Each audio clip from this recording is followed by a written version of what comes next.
Assalamualaikum warahmatullahi wabarakatuh. Bismillah, walhamdulillah, wassalatu wassalamu ala rasulillah. Ayah bunda yang dirahmati oleh Allah, kita akan sedikit mengomentari dan membahas budaya-budaya yang sedang berkembang di sekitar kita, supaya kita bisa menilai dalam perspektif pendidikan. Yang hari ini sedang lumayan tiba-tiba muncul secara masif dan massal, yaitu TikTok, lato-lato. Saya juga nggak tahu ini kenapa kok di mana-mana ada. Saya melakukan perjalanan ke berbagai pelosok wilayah, ternyata ada di mana-mana. Akhirnya saya berupaya untuk mencari tahu, mencari referensi-referensi. Nah, saya tidak akan membahas terkait dengan boleh tidak atau halal haram. Anggap saja boleh gitu ya. Anggap saja banyak manfaatnya gitu. Namun sebagai seorang praktisi pendidikan, saya ingin membahas permainan lato-lato ini dalam perspektif pendidikan. Semoga kita menjadi orang tua dan guru yang lebih bijak di dalam menanggapi berbagai dinamika di sekeliling kita. Yang pertama yang ingin saya sampaikan adalah bahwa permainan lato-lato ini agak berbeda dengan permainan-permainan lain.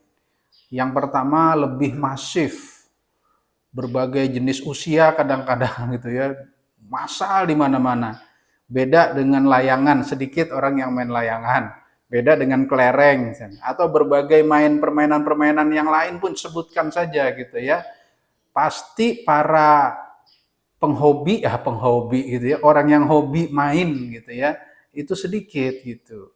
Kalau layang-layang mungkin karena harus area luas kali ya lapangan. Tapi kalau kelereng apa saja kita lihat, maka para penggemarnya, tadi penghobi jadi penggemarnya sangat sedikit. Berbeda dengan lato-lato, Masya Allah, ada di mana-mana. Yang kedua, ya, keunikannya adalah sangat intens gitu. Kalau layang-layang barangkali hanya hari libur atau hanya sore hari, ya, dan sulit sekali layang-layang malam-malam gitu kan. Berbagai hobi-hobi outdoor biasanya juga di siang hari. Nah, berbeda dengan lato-lato, ini sangat intens, mau pagi, mau sore, mau siang, ya sangat intens frekuensinya. Sehari itu bisa berkali-kali dan orang itu bisa membawa seperti hanya HP gitu, di mana-mana bawa. Berikutnya yang ketiga adalah tidak kenal waktu, karena intens maka tidak kenal waktu. Saya punya pengalaman suara imam di masjid kalah dengan suara lato-lato. Wah, luar biasa. Jadi imam ini bersaing suaranya dengan suara lato-lato. Karena banyak anak-anak di sekitar masjid, dia main udah azan kotek-kotek-kotek. Luar biasa. Kemudian yang keempat, ini yang lebih harus diwaspadai, ya, berbagai macam lomba. Kita lihat lomba lari, lomba renang, lomba makan kerupuk, lomba makan nasi, itu yang dinilai yang paling cepat kan gitu. Ya kan? Yang dinilai yang paling cepat. Lari itu yang cepat yang menang. Dah lato-lato kebalikan, yang paling lama yang menang. Itu baru perlombaannya, belum latihannya kan gitu ya. Latihannya ini kan berarti dia akan mencoba selama-lamanya lagi. Gagal sekali, coba lagi. Berapa waktu yang tersita untuk latihan? Karena penilaiannya yang paling lama itulah yang paling bertahan lama, itu yang menjadi pemenang. Nah, itu yang membedakan dengan lomba-lomba yang lain. Kemudian juga lebih mendunia. Yang kelima itu lebih mendunia. Dan yang keenam lebih aneh lagi, ini luar biasa gitu ya, bahwa justru di negara asal kelahiran lato-lato dilarang. Sekarang itu Amerika ngelarang. Lato-lato itu asalnya dari Amerika ternyata. Dilarang dengan berbagai macam alasan-alasan pragmatis, alasan-alasan keselamatan, keamanan, dan sebagainya, karena berbagai kasus. Tapi kalau di Mesir pelarangannya aneh, mohon maaf ini lucu gitu ya. Kenapa di Mesir dilarang? Karena lato-lato dijadikan bahan ejekan atau bully terhadap ya pemimpinnya gitu ya. Saya tidak nyebut istilahnya, tapi itu digambarkan sebagai buah zakar kemaluan dari sang pemimpin. Akhirnya dilarang, gitu kan. Luar biasa. Nah, karena itulah saya ingin meninjau dalam perspektif pendidikan supaya kita bijak, gitu ya. Yang pertama, ayah bunda yang dirahmati oleh Allah, teman-teman guru, para praktisi pendidikan, mungkin kalau kita searching orang-orang yang membela atau yang menyatakan manfaatnya banyak gitu ya. Maka saya jawab gitu ya. Jangankan lato-lato, di Al-Qur'an Homer saja itu ada manfaatnya. Allah sebutkan, yas'alunaka 'anil khamri qul fihima ismun kabir wa manafi'u linnas. Jadi Allah menyatakan khamr itu masih ada manfaatnya, apalagi lato-lato kan. Jadi jangan kita bicara soal manfaatnya dulu sebenarnya gitu ya. Kalau ditanya ada nggak manfaatnya? Ya jelas ada lah gitu ya. Khamr saja Allah nyatakan ada manfaatnya. Tetapi Allah lanjutkan ayat tentang khamr itu dengan komparasi. Wa ismuhuma akbaru min naf'ihima. Dosanya, bahayanya lebih besar dari manfaatnya. Jadi Allah sangat bijaksana di dalam menggambarkan minuman khamr itu masih dinyatakan banyak manfaatnya, tetapi kemudian Allah lanjutkan dengan komparasi untuk membandingkan bahwa di samping ada manfaatnya juga ada bahayanya atau mudorotnya. Dan Allah nyatakan mudorotnya jauh lebih besar daripada manfaatnya, gitu ya. Persoalan kita hari ini, ayo kita hitung-hitung begitu. Kita timbang-timbang mana manfaatnya, mana bahayanya. Yang udah kasat mata banget menurut saya gitu ya. Yang udah kasat mata banget adalah sudah mulai berlebihan. Sudah mulai menyita waktu-waktu yang sangat produktif buat anak-anak kita. Ini yang harus kita waspadai. Sudah kita kemudian kemarin PR-PR yang lalu bagaimana menanggulangi masalah gadget dan berbagai macam masalah-masalah lain yang belum selesai kadangkala. Sebagian orang belum selesai. Bagaimana cara mengendalikan anaknya dalam bermain gadget. Itu belum selesai, tiba-tiba ada permainan baru. Bukan baru sebenarnya, baru dihidupkan. Karena saya pernah melalui masa kecil dulu. Tahun 80-an, tahun 70-an itu sudah ada lato-lato itu dari zaman dahulu.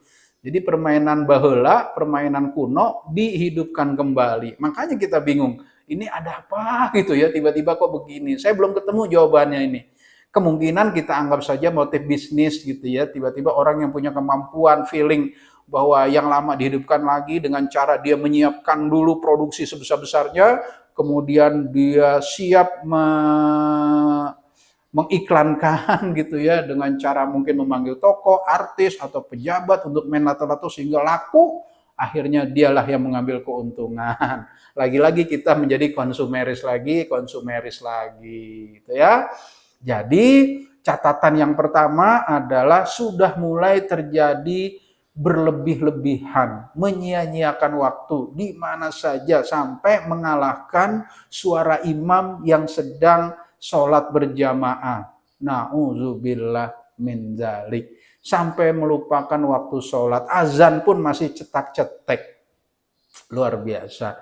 Saya pernah mengingatkan pada anak-anak, nak, kita baca Quran saja dilarang loh kalau lagi azan. Berhenti, dengarkan azan gitu. Apalagi cetak-cetek gitu ya. Luar biasa. Itulah kehebatan azan sebenarnya. Aktivitas apapun kita hentikan. Kalau sudah terdengar suara azan, kita mendengarkan azan. Catatan yang kedua adalah di mana mulai masif dan massal yang menyita waktu banyak orang. Apabila sudah mulai terjadi pertunjukan-pertunjukan atau lomba-lomba, maka akan menyita banyak waktu dan banyak SDM. Baik langsung para peserta lomba atau pelaku kontesnya, pelaku pertunjukannya maupun IO-IO-nya atau panitia-panitianya. Udah mulai tersita waktu dengan berbagai macam ajang pertunjukan, ajang perlombaan, bahkan sudah mulai menggantikan berbagai macam budaya. Ini contoh saja ya yang ada di sosmed nih, saya lihat ada penyambutan pengantin yang dulu pakai marhaban-marhaban, sekarang disambut dengan lato-lato berbaris. Ya Allah, luar biasa ya. Nah, inilah yang harus kita cermati, menggantikan budaya-budaya yang sangat baik, menyambut dengan marhaban dan sebagainya hilang. Nauzubillah, mudah-mudahan hanya itu sajalah, di tempat lain nggak ada gitu ya. Tapi ada lagi nih, ini catatan yang ketiga saya khusus buat ayah bunda dan buat guru, bukan buat anak-anak kita, yaitu kemampuan orang tua membangun kreativitas pada anak-anaknya, kemampuan guru membangun kreativitas inovasi pada murid-muridnya. Artinya anak kita ternyata selama ini dalam kekosongan, pikiran-pikirannya banyak yang kosong, banyak yang nggak tahu apa yang harus dilakukan, banyak yang nggak ngerti bagaimana harusnya dia berpikir, menyelesaikan masalah hidupnya, dan seterusnya. Sehingga apa saja tawaran-tawaran baru segera diterima. Tetapi kalau dari awal anak kita sudah kreatif, sudah inovatif, dia selalu berkarya, dia selalu sibuk dengan dirinya untuk menemukan sesuatu, untuk menghasilkan sesuatu, untuk menjawab sesuatu, untuk membongkar misteri, untuk membangun teknologi-teknologi baru dan sebagainya. Kayaknya ada apapun model-model recehan yang di luar itu nggak terganggu gitu ya. Jadi kesimpulan yang ketiga ini, anak kita dalam kekosongan pikiran-pikiran kreativitasnya. Anak zaman dulu itu melihat kaleng sarden. Jadi dulu kaleng sarden itu bukan hanya silinder saja, tapi ada yang pipih lonjong segini nih. Itu matanya seperti melihat barang yang sangat berharga di tong sampah, diambil, dibuka sisi sebelahnya, dijadikan mainan pick up untuk ngangkut pasir, ditarik pakai tali gitu ya, seolah-olah itu mobil truk padahal tanpa roda. Terus melihat gedebong pisang, batang pisang, itu ratusan permainan yang terbuat dari batang pisang. Kemudian kami juga dulu semasa kecil melihat tutup ember yang gede atau tutup kaleng cat tapi yang gede, tutup kaleng cat yang gede. Masya Allah, dari situ kami bisa berbuat apa saja. Kemudian dari bambu yang besar maupun bambu yang kecil, bikin peletokan. Kemudian dari kayu-kayu yang batangnya kecil, ada ketok lele dan sebagainya. Jadi berbagai model permainan kreativitas terbangun dari lingkungan sendirinya dengan lingkungan sekitarnya, sehingga anak-anak itu menjadi mandiri, membuat mainannya sendiri gitu ya.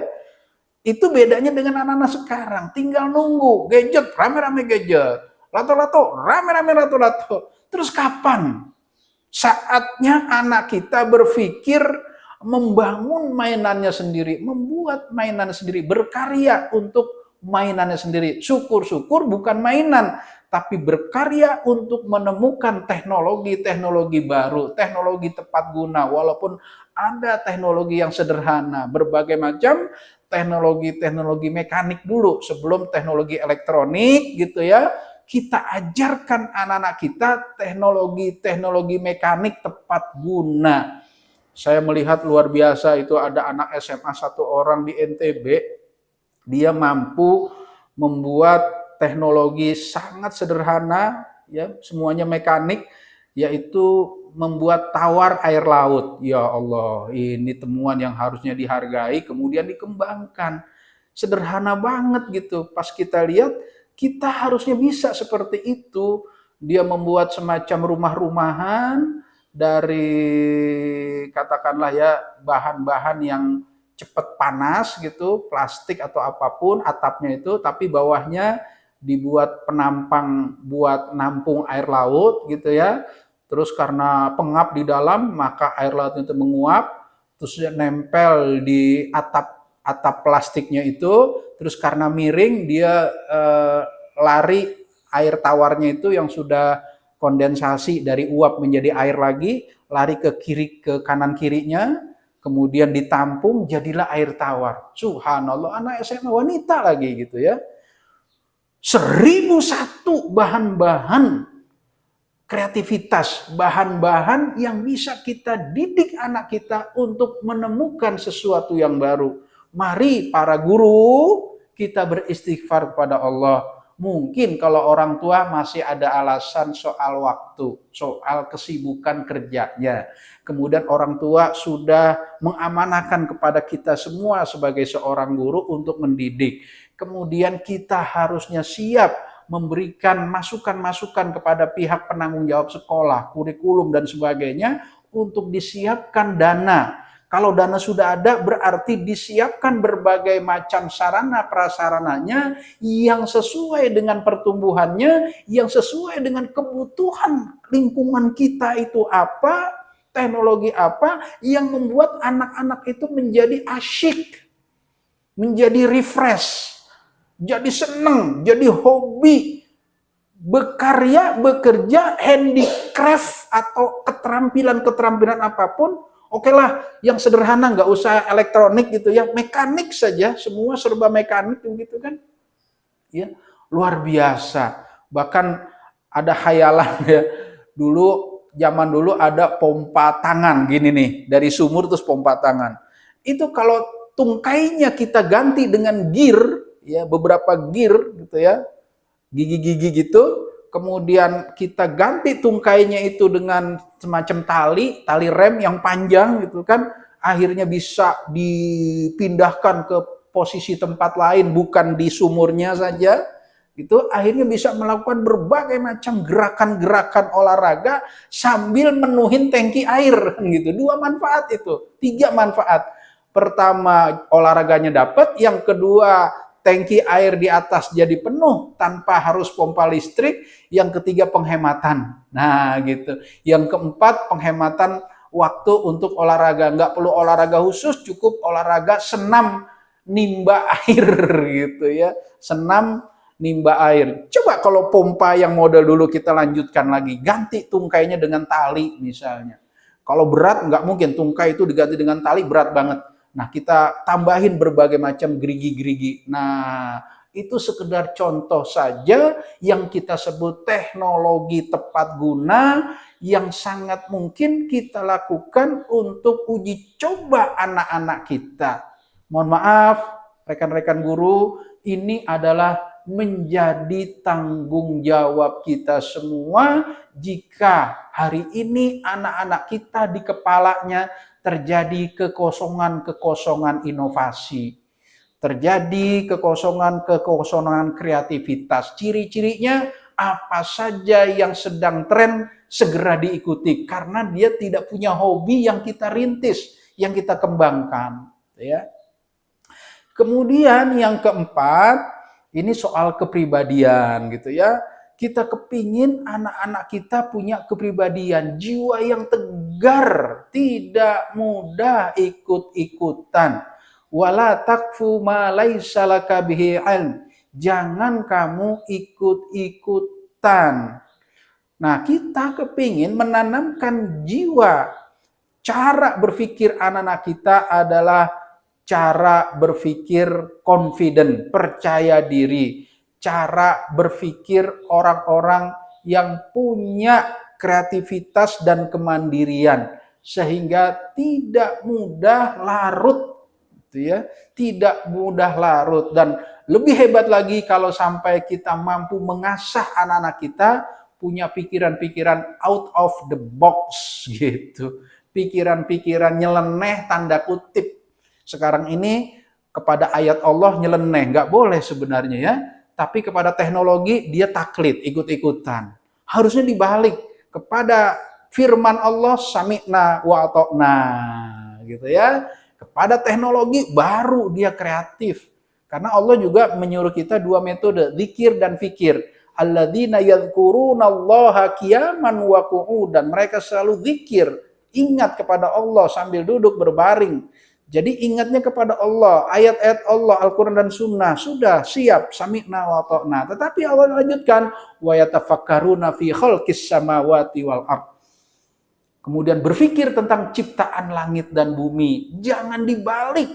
Perintah Allah diprotes, gitu kan, dikritisi, teknologi ditaklidi gitu. Taklid ikut-ikutan, nunut, manut, ngekor, ngintil, jiplak, ngepek, ngopi. Orang santri bilang taklid, pakai kol-kolah lagi gitu kan. Orang barat mabok, orang kamu ikut mabok. Orang barat maboknya kelebihan duit, orang kampung maboknya patungan. Aduh, sedih banget dah. Orang barat maboknya sama hamburger, sama hotdog, sama sosis. Orang kampung maboknya sama toge, sama bakwan, sama singkong. Aduh, jadi kalau orang barat muntah juga pantas keluarnya sosis, kornet. Dan orang kampung muntah keluarnya genjer. Aduh, jelek banget. Nah, karena itulah kita kepingin mendidik anak-anak kita orang yang punya harga diri, punya yang namanya istiqla bil iman, punya supremasi, malu kalau ikut-ikutan, gengsi kalau ikut-ikutan gitu ya. Akhirnya dia nanti akan selalu berpikir out of the box. Selalu berpikir di luar rata-rata. Orang berpikir apa, dia berpikir lain.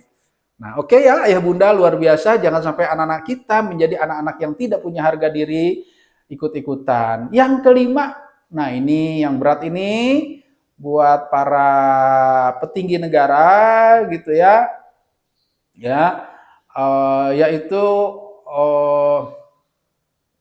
kita kerugian ekonomi. Jadi jangan berpikir satu orang. Kalau rame-rame orang main gitu, sampai dibawa di tas masuk sekolah, Masya Allah, jam istirahat main gitu lagi. Beberapa sekolah alhamdulillah sudah mulai melarang. Bahkan ada kabupaten, 2 kabupaten di Indonesia yang sudah mulai melarang di kabupatennya. Luar biasa kan ya. Kalau orang rame-rame begitu, coba kita hitung berapa habis waktu yang harusnya dia melakukan hal-hal produktif ekonomis gitu ya, hal-hal yang menambah nilai ekonomi bagi bangsa dan negara, hal-hal yang membawa pertumbuhan kemajuan bagi negara, teknologi dan sebagainya, tapi habis waktunya. Jadi selalu kita kali jumlah penduduk yang punya lato-lato dan main lato-lato, berapa kerugian ekonomi bangsa dan negara ini. Sama juga gadget, kalau yang ditonton hanya hiburan, tontonan permainan, nggak nonton berita, nggak nonton keterampilan, nggak nonton ilmu pengetahuan, berapa kerugian negara ini. Masya Allah, luar biasa gitu ya. Berikutnya adalah yang keenam, kita menjadi bangsa yang inferior. Adzillatun nafas gitu ya, adzillatun nafas. Jiwanya hina gitu ya. Atau adamul izzah, enggak punya harga diri bangsa ini. Kita kasihan gitu ya. Apa saja yang dari barat diikuti. Dan yang ketujuh, ini juga ada orang-orang yang membela dengan alasan membela budaya, ya enggak apa-apalah ya. Karena toh pembicaraan saya bukan bicara halal haram, bukan gitu. Hanya membanding-bandingkan dan mengkritisi dalam aspek atau dalam perspektif pendidikan. Jawaban saya gampang kalau ada orang yang ngebela. Di negara asalnya udah dilarang. Dengan Amerika itu, negara asalnya lato-lato udah dilarang. Pasti mereka punya alasan yang kuat kenapa dilarang. Kita sekarang baru mau menghidupkan. Nah, semoga kita sebagai orang tua, ayah bunda semua, juga sebagai guru-guru mampu mengambil hikmah pelajaran yang besar dari lato-lato ini untuk kita meningkatkan kapasitas diri kita, kemampuan diri kita, wawasan diri kita sebagai seorang guru, keterampilan diri kita, bagaimana cara membangun kreativitas untuk anak-anak kita, bagaimana cara membangun harga diri kepada anak-anak kita, bagaimana anak-anak kita punya jiwa yang tegar, agar tidak mudah ikut-ikutan, mudah ikut arus lingkungan. Semoga kita diberikan kekuatan oleh Allah Subhanahu wa taala untuk bisa menyempatkan diri, meluangkan waktu untuk terus belajar lagi, membaca lagi, ikut pelatihan lagi, sehingga akan dampak berpengaruh besar kepada anak didik kita nantinya. Insya Allah anak didik kita akan bisa menjadi pemain sejarah buat bangsa negara ini. Anak didik kita akan menjadi kontributor bagi tumbuh dan berkembangnya peradaban bangsa kita. Assalamualaikum warahmatullahi wabarakatuh.